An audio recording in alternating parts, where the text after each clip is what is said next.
Good morning. This morning we want to talk about flu prevention.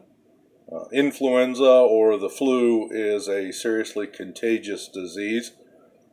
It can lead to hospitalization, also death. So we encounter it through, especially during the winter seasons, it seems to come on very powerfully. We seem to each year have some new virus or new version of the flu. The flu is unpredictable in many respects, but the Center for Disease Control, or the CDC, expects that we will have new viruses, new forms of influenza that will continue to evidence themselves year by year. The CDC urges you to take the following actions to protect yourselves and others from influenza. Now, having said that, understand that what I am passing on to you are recommendations from the CDC, and they strongly emphasize vaccinations. So I understand that that's a controversial topic. Not everyone thinks the same way. So what I'm going to tell you this morning is what the CDC has to say about vaccines and about guarding yourself against the flu. Their first recommendation is that you should take time to get a flu vaccine. They recommend a yearly flu vaccine as the first and foremost important step in protecting against flu viruses. While there are many different flu viruses, the flu vaccine protects against the viruses that research suggests are going to be the most common.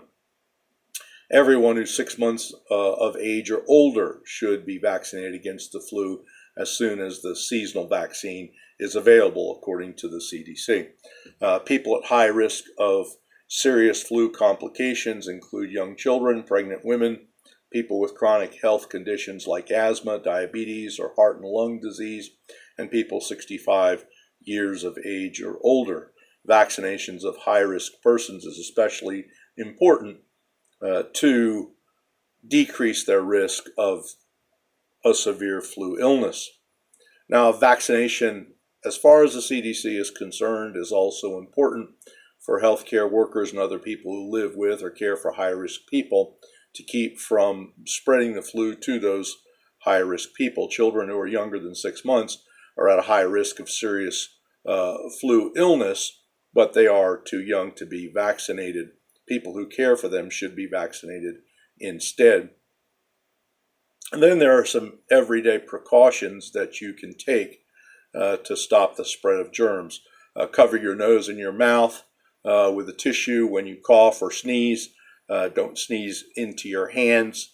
Very often, if you sneeze into your arm like that, that will at least get it away from your hands. If you're using a tissue, throw the tissue into the trash after you use it. Don't just stick it in your pocket. Wash your hands often with soap and water. If soap and water are not available, use an alcohol-based hand rub. This is especially important after you go out in public and do things such as touch shopping carts, touch staircase handrails, shake hands, utilize common areas or items such as restrooms or hand tools. Of course, especially on job sites where we're using plastic outhouses, this is another situation that if we can at all guard against contracting things through using those restrooms, the hand sanitizers, when they're available, are very useful. So just keep that in mind, especially when you're on job sites. Then wash your hands or utilize hand sanitizer before or after eating or smoking. And then avoid touching your eyes, your nose, or your mouth. Germs spread that way. These are just some common things I understand about the vaccine and what the CDC has to say about that, and I just want to pass that on to you. As far as the common, ordinary things that you can do, we can all pay attention to those simple things to avoid, if possible, contracting flu ourselves or having it spread to other people by means of us becoming carriers in any way. So, thank you for your time this morning. I hope this becomes useful to you, and that you do have a healthy season this season, even though the flu is around. Thank you.